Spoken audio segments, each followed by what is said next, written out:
আপনার গত পরশুদিন মার্কিন সেনা সদস্যের মার্কিন সেনার এক সদস্য তিনি আপনার তার নিজের শরীরে আগুন লাগিয়ে দিয়েছেন এবং নিজের শরীরে আগুন লাগিয়ে দিয়েছেন এবং বলতেছেন যে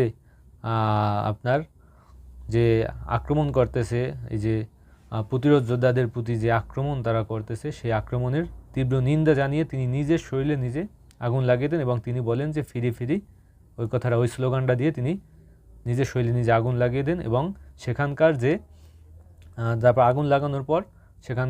সেখান থেকে তাকে উদ্ধার করে যখন হাসপাতালে নিয়ে যায় সেখানে সে মৃত্যুবরণ করেন এবং তার মৃত্যুর স্মরণে আবার সেই মার্কিন সেনার অনেক সদস্য তার ইউনিফর্ম আগুনে পুড়াই দিতেছে। এরকম একটা ভিডিও